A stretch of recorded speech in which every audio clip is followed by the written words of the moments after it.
How's it going, everyone? It's your favorite neighborhood pirate wolf boy, SilverDFanng, saying more YouTube reactions. This time we got why no one wants to host the Olympics. I know words. Olympics. Yeah, fascinating, really interesting look. I love the Olympics. I think it's a cool event, but as someone who's lived in a city that's run them, it's got problems people don't realize. Enjoy.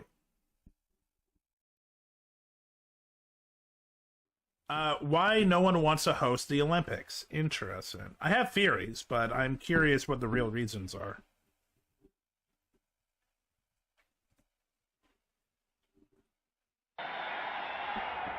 Down the back It's September 2017, and members of the International Olympic Committee are gathered to pick the city that will host the 2024 Olympic Games. The biggest decision this group makes. They've put representatives Who did host the 2024 games? I actually don't remember. From the two competing cities on stage for their announcement. With the unanimous decision we took. Oh, right. It was Paris. I forgot. Yeah, that's right. I remember the bullshit. I remember penis guy, Turkish dad. Good times. Everyone here already knows who won. Please raise your hand. Every 4 years, more than 5 million people attend the Olympics, and over 3 billion watch it on TV. It's a once-in-a-generation opportunity for one city to show off, and the competition has typically been fierce. 12 cities applied to host the 2004 Games before the IOC picked Athens, Greece. 10 That was a good game. Applied for 2008, won by Beijing, China. That was really good, too. Since then, interest has been waning. 9 cities applied for 2012, then 7, then 5, and for 2024, only 2 were left when it was time for a vote. I have a theory. So the IOC did something it's never done before. Paris 24, Los Angeles 28. I don't like that Los Angeles is going to, host again. And that's the thing. They're hosting again. I feel like we need a new city, but whatever. I understand what a lot of cities wouldn't want to. That nobody would bid to host the games in 2028, that it simultaneously awarded the games 2024 to Paris and 2028 to Los Angeles. There used to be a strong demand to host. Now there isn't. The Olympics are the most prestigious sports event in the world. I love the Olympics. Why doesn't anyone want to host it anymore? Money! So my theory is it takes a lot, like millions to billions of dollars to host the Olympics, because you have to renovate, you have to get up to the par of the Olympic Committee. It is not cheap. The hope is that the prestige and that people would come to the city to watch the Olympics, so that you would make the money back through commerce. But people aren't really going to the Olympics anymore because it's just financially the world is dipped right now. There's just not enough money. And COVID really fucked shit up.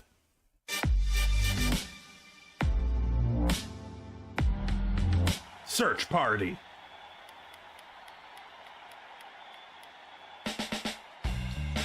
So the Olympics have actually had this problem before. They originally came up with this idea of rotating the games around to different cities back in 1896 because they had to. We didn't have international jet travel and we didn't have international telecommunications. Andrew Zimbalist wrote a book about the economics of hosting sports mega events like the Olympics. So it was necessary in order to spread the games internationally and get the whole world to participate and enjoy them. As the games grew, the IOC kept this tradition, eventually developing a competition where cities would submit bids and it would vote on a winner. But when it opened bidding for the 1984 games, not a single city wanted to host because the last few hadn't gone very well. Local. Yeah, I know about the Montreal one being a disaster, and Munich is just a classic. But I will say, so I know from experience what hosting the Olympics can really do for a city, and like the problems that come after. That's something that people don't realize. After all this money in this event, now you have a lot of buildings that honestly aren't really going to be used for anything. Because I remember when Vancouver hosted Winter Olympics in 2010, and yeah, we were feeling it for like almost a decade after. Political protests had turned violent during the 1968 Games in Mexico City, and terrorists killed 11 Israeli athletes at the 72 Munich Games. Invade the Olympic Village, taking 9 Israeli athletes hostage and killing 2 others in their room. Both incidents showed cities that hosting could be politically risky, or even deadly, when construction problems and corruption. The Olympics is meant to bring people together, but some people will take advantage of it. Led Montreal to spend more than 13 times their budget. They began to view it as financially risky too. So in the late 70s, the IOC was barreling towards disaster until one city offered to save them. Under one condition: Los Angeles did not want to spend a lot of money. To do that, it offered to use venues it already had instead of build new ones. The LA Coliseum, where the USC football team played, the Forum, where the Lakers played, UCLA's gymnasium and tennis center, and the athletes could just stay in the college dorm rooms. Since the IOC didn't have a choice, it said smart. Yes. Very and smart. Was soon glad it did.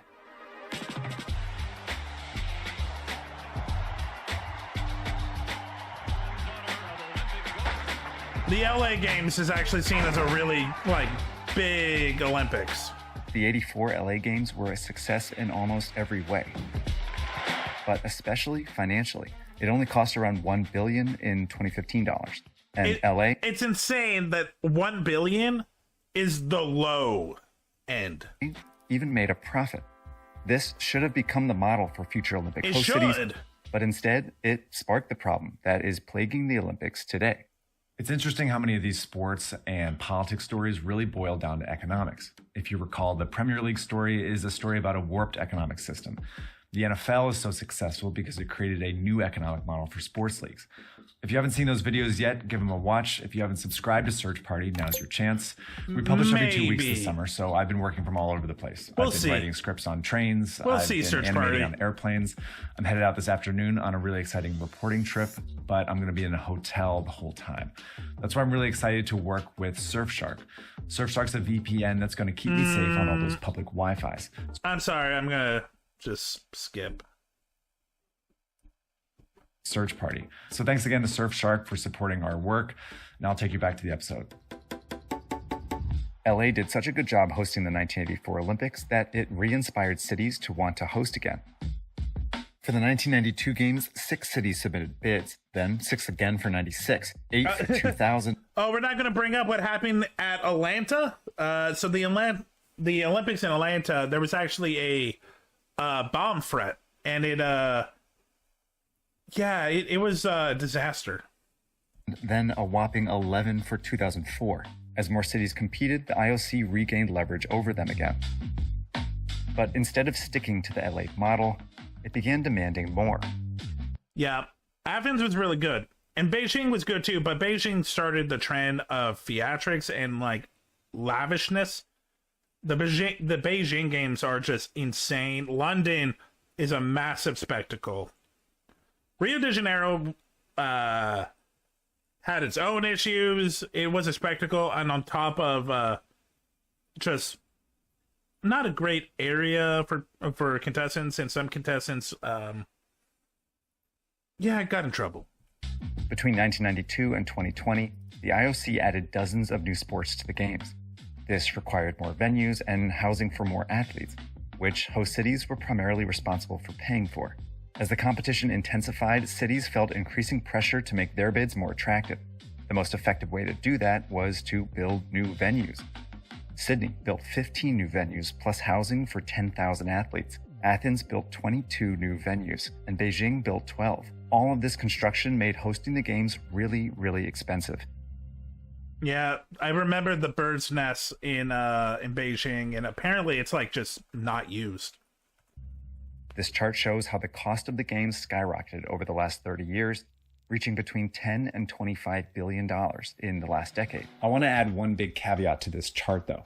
It only includes sports-related costs to the games. It doesn't include things like new public transportation or development projects that most all of these cities spent money on for the Olympics. If we include some of those... For Vancouver, it was hundreds of millions for infrastructure. It was bad. Those costs, these bars are actually way higher. So, for example, some estimate that Beijing spent more like $45 billion for their 2008 Summer Games. Russia spent more like 51 in 2014, and Tokyo's bill is more like 35 billion. No matter what number you use, though, all of these cities went way over their initial budget, which the bidding process incentivizes them to keep artificially low. What they have to do is make initial statements about the intentions and the plans that are very reduced. Once the politicians say, yeah, okay, we'll go along with this, then they start adding the bells and whistles. And those can be very, very substantial. The revenue cities generate from ticket sales, TV contracts, and sponsorships only cover a fraction of these costs, meaning these governments and really their taxpayers are on the hook for the rest. Yep. So it doesn't look like a good economic deal.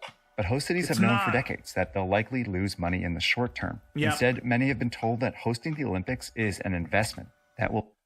And that, I remember in 2010, a lot of people were like, we'll lose at the beginning, but we will make money from the event and from the notoriety and and just like what this will present.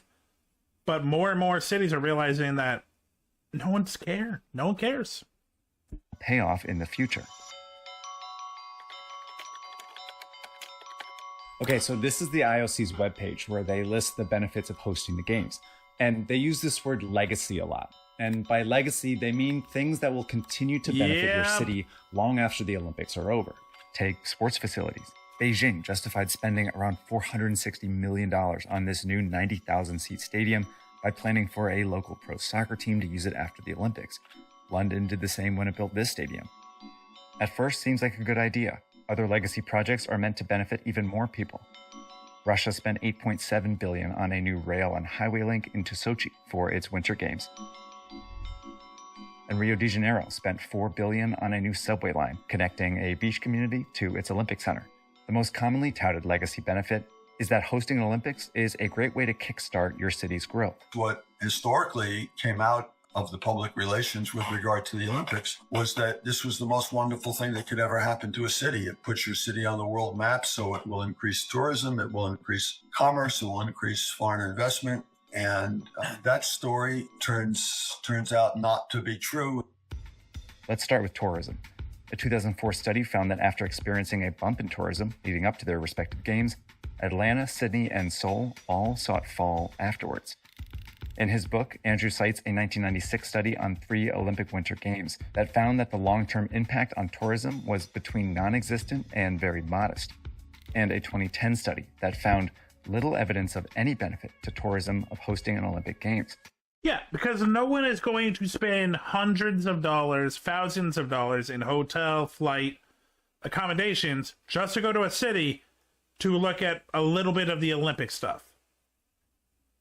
It's just not a thing. And then some people can be like, oh, well, like, the Olympics shows off, like, the city. And truthfully, it doesn't. So it's not really good for tourism. And considerable evidence of damage. In other words, being on TV can backfire. If the weather is particularly too warm, or if it's too cold, if there are security incidents, if there are bad stories about the traffic, some cities are able to maybe help their image, but other cities are hurting their image. Many legacy infrastructure investments haven't paid off either. Russia's rail project is now considered an epic failure. And Andrew argues that while Rio's subway line benefits some residents, what the city really needed was a line serving the lower income neighborhoods inland. But that's not where the Olympics were. The typical case was that the IOC comes along and they say, we need these 30 venues. We want you to put them in a way so that transportation is facilitated and other conveniences are allowed. And so what the city would have to do is contort itself and work. Yep, ICO pretty much comes in. It's like, we need this, but what about our civilization? What about our civilians? We don't give a shit. To accommodate the IOC. Empty stadiums are a particularly visible sign of this mismatch. Yeah. That Beijing stadium had about 80,000 more seats than what the local soccer team could fill, so it backed out. Now the stadium sits mostly empty, costing the city some $10 million a year to maintain. This is what's called a white elephant, and there are now dozens of them across Olympic host cities. These are venues left over from the Athens 2004 Games, and ESPN found that 12 out of 27 venues in Rio de Janeiro had not held an event a year after it hosted the Olympics. For many residents, white elephants are evidence that hosting the games is a waste of money. The idea that had been out there forever and ever, this is wonderful news for the city, they get to do this. No, more often than not, it's going to be the opposite. By 2015, city residents were ready to do something about it. The IOC had 6 cities bidding for the 2024 games until protests forced Boston and Hamburg to drop out. A new mayor in Rome fulfilled a promise to shut down its bid. Then more than 260,000 people signed a petition that led Budapest to drop out as well. It left the IOC with just 2 bidders. I don't blame them. Once again, little leverage. The IOC has since passed reforms that it says reduce the cost of hosting, largely by requiring hosts to use existing and temporary venues, like LA did. This should have, LA showed that this is a good way to do it. It's not like Paris doesn't have sports venues and infrastructure. Back in 1984, and allowing them to partner with other cities. As of now, Paris doesn't look like it will blow its budget, and LA's organizing committee is saying that the city can again pull off an on-budget Olympics. But the question is, if they do, could it spark another bidding war? I don't know if we'll go into a big cycle like we did after the 84 games. I do think it's possible that there'll be a small turn.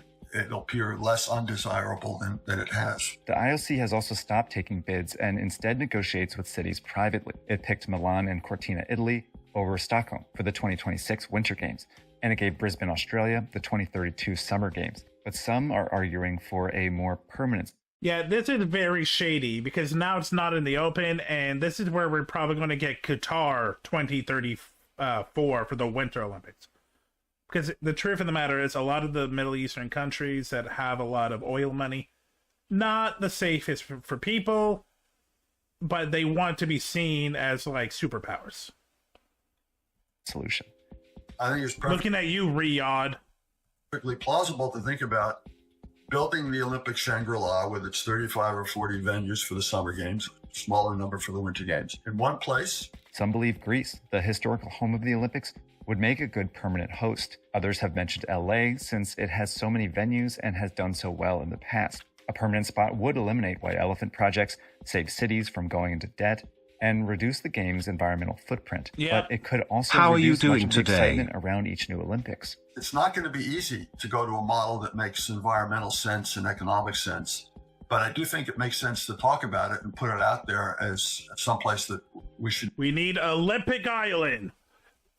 Every 2 years, winter and summer, come to this island in the Bahamas, and they will survive and fight for your glory. Be heading. Depending on how the next few Olympics go, it might be the only direction left. All right, thanks everyone so much for watching episode 15. That's also our 1-year anniversary of You know what? I really like that. When did he do this? He did this about a year ago? You know what? Search Party, I'm liking your stuff. I might check more out soon. Hey, thanks for checking out this video. Check me out on Twitch, SilverDFanng, 2 N's in Fang. Check me out on Twitter and Blue Sky under the same name. Also TikTok. Have a great night.